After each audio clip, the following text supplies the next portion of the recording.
You think you're talking to, greaseball? Berlatar pada tahun 1962, kisah diawali dengan memperlihatkan seorang penjaga keamanan klub malam bernama Tony Leaf yang terlihat sedang membayar seorang wanita penitip barang agar memberikan sebuah topi milik salah satu atau pengunjung yang merupakan pengusaha kaya raya. Di mana Tony juga dikenal sangat bagus dalam membereskan suatu masalah dan tak tanggung-tanggung dalam membereskannya. Malam itu pun bar ditutup karena akan direnovasi yang memang informasi ini sudah diumumkan jauh-jauh hari. Di mana alasan Tony mengambil topi milik pengusaha ternyata adalah bagian dari rencananya untuk mendapatkan uang tambahan setelah tidak lagi punya pekerjaan. That's you bastard! I don't get my hat, I'll burn the bullshit. Take it. Tepat saat pagi hari menjelang, Tony pun pulang ke rumahnya dan langsung tidur di samping istrinya yang masih tertidur. Di mana siangnya Tony dibangunkan oleh suara berisik kerabat dan keluarga besarnya yang sedang menonton acara pertandingan di televisi. Saat melihat istrinya di dapur, Tony cukup terkejut ketika melihat ada dua orang tukang ledeng dari kaum berkulit hitam, yang dimana Tony itu rasisme dan diskriminasi masih sangat kuat. Salah satunya adalah Tony sendiri yang bahkan sampai membuang dua gelas yang sempat digunakan oleh dua tukang ledeng tersebut. Saat Tony mengunjungi warung tempat biasa ia nongkrong, ada satu temannya yang mengajak taruhan makan hotdog yang paling banyak dengan fakta bahwa ia butuh uang lebih untuk biaya dapur dan biaya kontrakan. Tony pun menerima tantangan tersebut. Dan Tony pulang ke rumah dengan kondisi lelah saat ditawari makan oleh istrinya. Tony dengan jujur menjawab ia sudah kenyang sehabis taruhan dengan temannya yang berhasil memakan 24 hotdog. Sempat akan marah pada suaminya, si istri langsung cengar-cengir saat Tony berhasil memenangkan taruhan tersebut dengan memakan 26 hotdog dalam 10 menit 6 detik. Beberapa hari berlalu sebagai pengangguran, si istri mulai mengeluh tentang mereka yang harus bayar uang sewa kontrakan, di mana Tony terpaksa menggadaikan jam tangan kesayangannya demi untuk memenuhi kebutuhan di rumahnya. Tak lama Tony mendapatkan telepon dari sahabatnya yang memberitahu jika ada lowongan pekerjaan untuk menjadi sopir pribadi seorang dokter, di mana Tony langsung tertarik dengan pekerjaan itu dan langsung mendatangi lokasi wawancaranya. Tiba di lokasi, Tony cukup terkejut saat mengetahui jika kediaman si dokter yang dimaksud ternyata berada di sebuah gedung pertunjukan yang besar. Tak hanya Tony saja yang melamar pekerjaan, ada beberapa orang lain yang juga datang, sehingga Tony harus bersaing dengan mereka semua. Saat dipanggil, Tony lagi-lagi terkejut saat banyak sekali barang-barang antik yang mewah dan langka, di mana kejutan sesungguhnya adalah si dokter itu sendiri yang ternyata berasal dari kaum berkulit hitam. Yes. Please sit down. Dia bernama Donald Shirley atau biasa dipanggil Dr. Shirley, seorang musisi yang pandai bermain piano yang sangat terkenal di kalangan orang-orang besar. Julukan dokter yang disematkan kepadanya ternyata merujuk pada kecerdasan dan keterampilannya dalam bermain piano yang sangat-sangat legend dan berbeda dari musisi yang lain. Dalam 2 bulan ke depan, Dr. Shirley akan melakukan tur konser berbagai kota. Ia membutuhkan sopir pribadi sekaligus pengawal yang bisa membereskan masalah apapun dalam perjalanan dengan gaji $100 atau 1,4 juta per minggu. Tony tidak akan menjadi sopir pribadinya tetapi juga menyiapkan berbagai macam kebutuhannya, sehingga Tony langsung pergi saat itu juga. Tony, I'm not a medical doctor, I'm a musician. Order a week. We'll go hire that little chink just pranced out of here. Paginya, saat Tony dan istri masih sedang tertidur, Dr. Shirley kembali menelepon dan ingin berbicara langsung dengan istrinya, di mana beliau menaikkan gaji yang ditawarkan menjadi 3 juta per minggu dan meminta izin untuk meminjamkan suaminya selama 2 bulan ke depan. Pada akhirnya Tony menerima pekerjaan tersebut. Tepat di hari keberangkatan, Tony diberikan sebuah buku berjudul Green Book, semacam buku panduan yang khusus memberitahu tentang hotel dan spot mana saja yang aman untuk berkulit hitam, yang meskipun Tony adalah salah satu orang yang awalnya sangat rasis, tapi demi uang dan pekerjaan ia mencoba untuk pasrah menerima pekerjaan ini. Momen kocak pun terjadi saat Dr. Shirley sudah berada di dalam mobil di mana Tony sejak awal menolak untuk menjadi pelayan, bersikeras menolak angkat barang, sehingga saat sudah dalam perjalanan kita akan melihat sikap Dr. Shirley yang sangat kaku dan elegan. Berbeda dengan Tony yang sudah biasa hidup di jalanan, ia dengan santainya dan menyetir sambil memakan roti sandwich, sehingga dokter yang khawatir Tony Oling pun memintanya untuk berhenti makan dan tetap fokus pada jalanan. Tiba di rest area untuk makan siang, dokter tampaknya makan dengan tenang dengan tetap memperhatikan tabel minor yang benar, sementara untuk Tony ia makan seenaknya tanpa memperdulikan tata cara makan yang benar, sehingga dokter sedikit menegur cara makannya yang dianggap sangat mempengaruhi penilaian orang lain, di mana Tony langsung menjawab bahwa makan adalah satu kebutuhan. Jika kita masih memikirkan validasi dan penilaian orang lain, hidup akan semakin sulit. Jadilah dirimu sendiri selama itu tidak merugikan orang lain. Have you ever considered becoming a food critic? Mereka berdua pun melanjutkan perjalanan ini. Dokter lagi-lagi dikejutkan oleh tingkah laku Tony yang mengaku sudah kebelat pipis. Ia memberhentikan mobilnya di pinggir jalan dan akan pipis sembarangan. Daripada menahan kencing yang dapat berpotensi timbulnya penyakit seperti batu ginjal, infeksi saluran kemih, dan lain-lain, yang bagi dokter itu dianggap tidak normal karena ia terbiasa hidup mewah dan berbagai fasilitas yang sudah disediakan.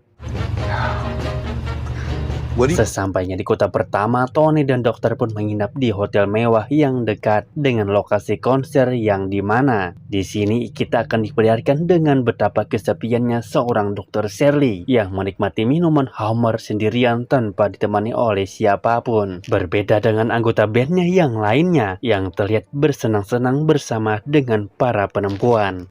If you want to buy something, you don't have to ask. Just like in the only way the word is ever used. Tiba malam konser yang berlokasi di rumah seorang bangsawan kaya raya. Ya, Tony dan para sopir lainnya terlihat berada di luar menunggu majikan mereka. Selesai di mana para sopir lain terlihat berada di luar menunggu majikan mereka selesai. Di mana untuk pertama kalinya Tony melihat penampilan Dr. Shirley yang sangat bagus dan memang pantas disebut sebagai pemain piano yang sangat jenius. Tepat saat dokter sudah selesai dengan konsernya, Tony terlihat sedang bermain judi bersama para sopir. Hal itu lagi-lagi menimbulkan sedikit perdebatan di antara mereka berdua. Karena sebagai orang terhormat, dokter menganggap judi sebagai perbuatan yang hina dan merugikan.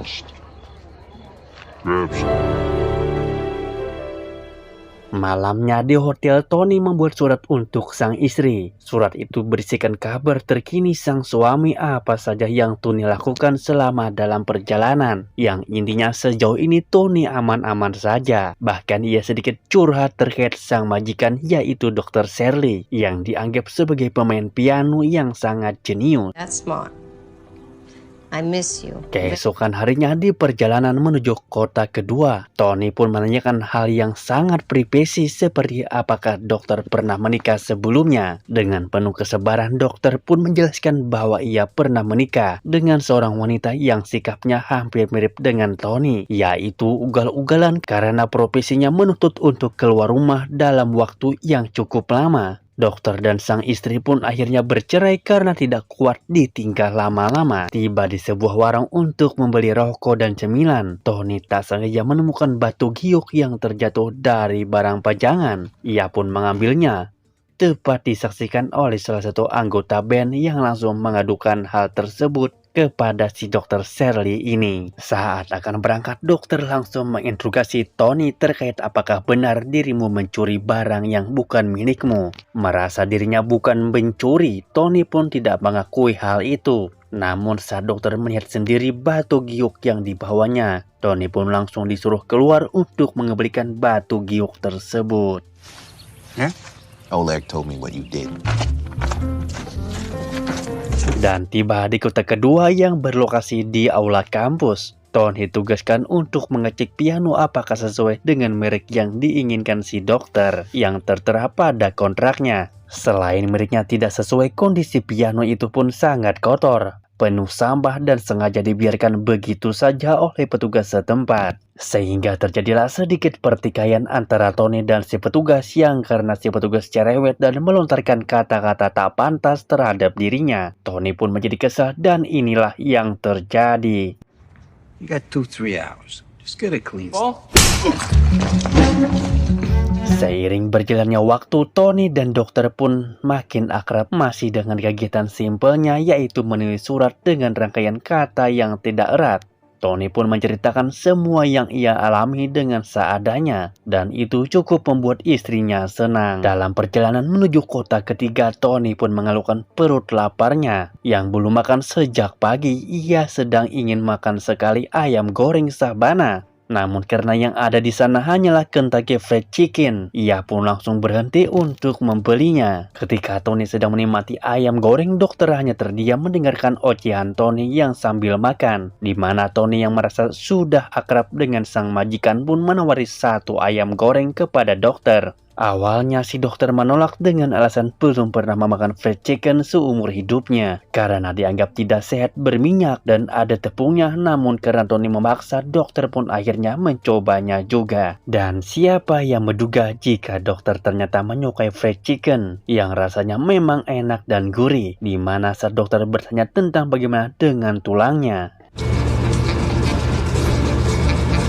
Tiba di kota selanjutnya, mereka mendapat hotel murah yang sepertinya kurang cocok untuk seorang seperti Dr. Shirley. Namun karena dokter berkata tidak apa-apa, Tony pun hanya menurut saja. Dan ia sendiri akan menginap di hotel lain yang tak jauh dengan hotel tempat dokter menginap. Tak lama setelah Tony pergi, dokter yang sedang dokter sendirian diganggu oleh beberapa orang dari kaumnya yang sedang bermain kelinci, di mana dokter yang merasa terganggu pun memilih untuk pergi ke bar dan menikmati minuman di luar sana.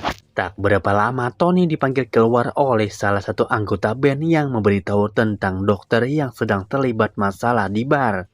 Yang ternyata ia sedang dikeroyok dan diganggu oleh orang-orang berkulit putih. Sehingga Tony yang terbiasa dengan situasi tersebut, Tony pun secara perlahan memasukkan tangannya ke belakang, seolah-olah sedang mengambil sepucuk pistol. Entah apakah ia beneran membawa pistol atau tidak, tapi itu berhasil membuat para preman ketakutan. Bahkan pemilik bar pun di sana mengeluarkan senapan untuk membubarkan keributan tersebut.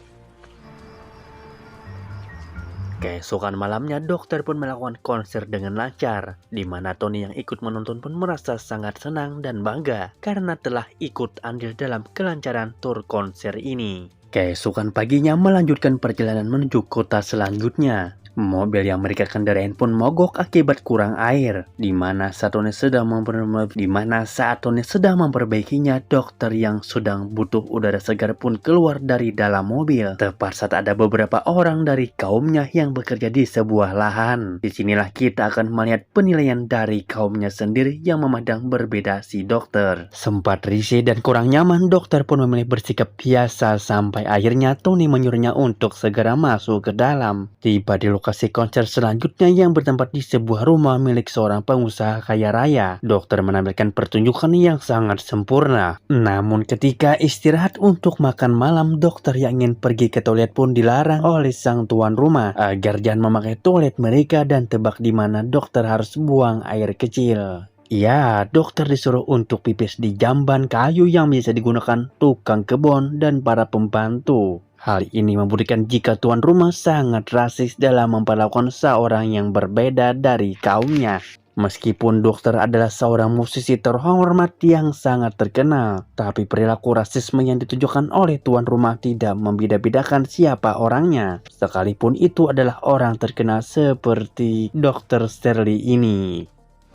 How does he smile and shake their hands like that? All the way back to your motel. So let's just get there. Keesokan paginya saat sedang sarapan, dokter memperlihatkan Tony yang sedang menulis surat untuk istrinya. Dan perbaikan rangkaian kata-kata pun pada suratnya yang dibuat istri terharu dalam membaca rangkaian kata-kata indah tersebut. Oh, which is a 7.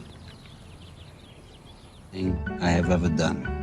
Nothing mad. Jalan-jalan ke pusat kota untuk menemukan satu toko yang menjual pakaian mewah, di mana hal tak menyenangkan pun kembali terjadi. Saat si penjaga melarang dokter mencoba pakaian di ruang ganti, sudah terbiasa dengan perlakuan seperti ini, dokter pun memilih pergi tanpa mempermasalahkan sikap si penjaga tersebut. Beralih ke kota selanjutnya, mereka berdua akan check-in di sebuah hotel. Tony tak sengaja bertemu dengan dua sahabatnya di kota New York yang kebetulan sedang ada pekerjaan di kota ini. Mengetahui Tony bekerja untuk orang berkulit hitam, si sahabat pun menyarankan untuk cabut saja dan ikut bekerja bareng bersama mereka. Malamnya saat Tony akan keluar hotel, tiba saja sudah berada di luar menunggu Tony dan muncul. Ternyata dokter tak sengaja mendengar percakapan Tony dan dua sahabatnya terkait pindah pekerjaan, di mana dokter merasa takut ditinggalkan oleh Tony karena tanpa Tony dokter benar-benar tidak bisa mengurus dirinya sendiri. Disinilah kita akan melihat kesetiaan Tony yang dengan tegas mengatakan jika dirinya tidak akan keluar kerja. Yang meskipun awalnya merasa berat, Tony dengan betah bekerja untuk dokter dan tidak akan meninggalkannya sedikit pun. Putting a glass of whiskey on his piano. Selama dalam perjalanan, Tony terus mengirim surat untuk istrinya dengan bantuan si dokter yang merangkai kata-kata indahnya, di mana si istri yang semakin takjub pun membacakan surat di depan sahabat ciwi-ciwinya. The trees have shed their leafy clothing. Sehingga kota demi kota, konser demi konser pun mereka lalui bersama, di mana Tony dan dokter pun kian semakin akrab hingga keduanya menjadi seperti sahabat dekat. Dalam menuju perjalanan kota selanjutnya, Tony dan dokter dicegat oleh dua orang polisi yang sedang melakukan patroli malam, di mana saat Tony keluar untuk memberitahukan lokasi tujuannya, si petugas pun langsung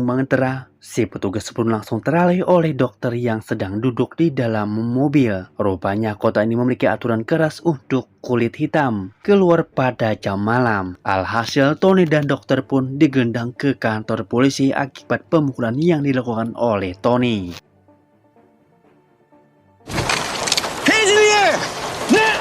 Di mana dokter lagi-lagi memarahi Tony akibat sikapnya yang terlalu arogan. Sementara untuk para petugas, mereka terlihat tertawa yang dianggap tak biasa terus berada di dalam sel. Dokter pun meminta hak menelpon yang tak lama setelah melakukannya. Tiba-tiba saja terjadi sesuatu yang mengejutkan, yaitu dari seseorang yang sangat penting, yaitu Bapak Komisaris Besar Polisi dari kantor pusat, yang katanya mendapatkan telepon dari seseorang yang jabatannya lebih tinggi dari beliau. Entah siapa orang yang sudah dokter telepon, mereka berdua pun langsung dibebaskan saat itu juga. Ternyata orang yang sudah dokter hubungi adalah Jaksa Agung Amerika Serikat, di mana Saroni bangga dan merasa keren dengan hal itu. Dokter justru merasa sangat malu dan tidak punya value, meminta bantuan seorang Jaksa Agung hanya untuk membebaskannya dari penjara. Alhasil terjadilah sedikit perdebatan di antara mereka sampai membahas tentang ras dan warna kulit, sehingga hujan-hujanan dokter pun keluar dari mobil dan langsung meluapkan semua unek-uneknya bahwa ia sudah cukup sabar menghadapi perlakuan diskriminasi di daerah orang lain dengan statusnya sebagai musisi kaya yang tinggal di istana.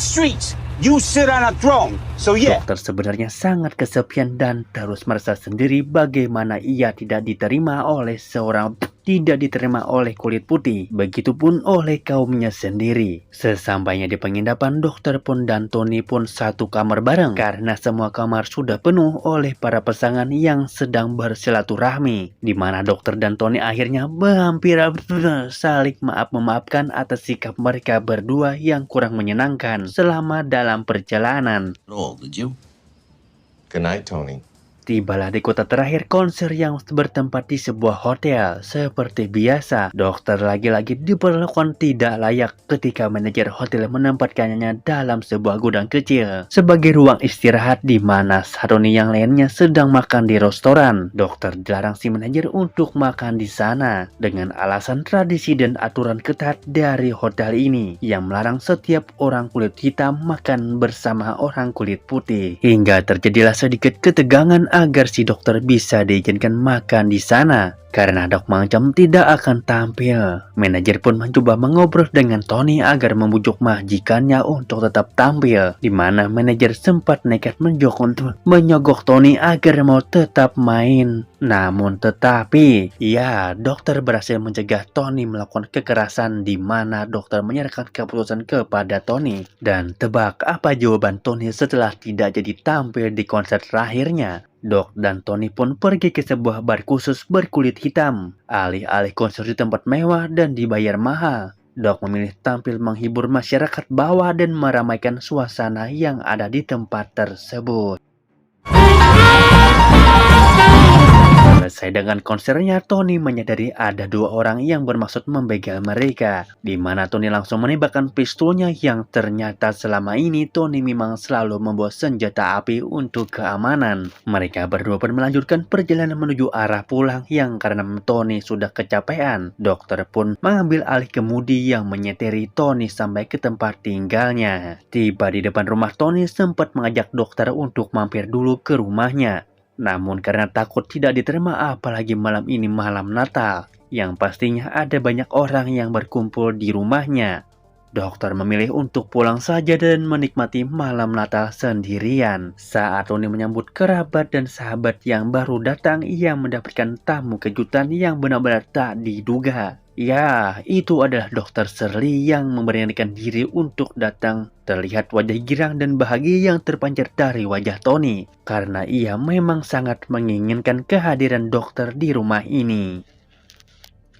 Dan film pun tamat, yang diadaptasi dari kisah nyata. Inilah The Green Book,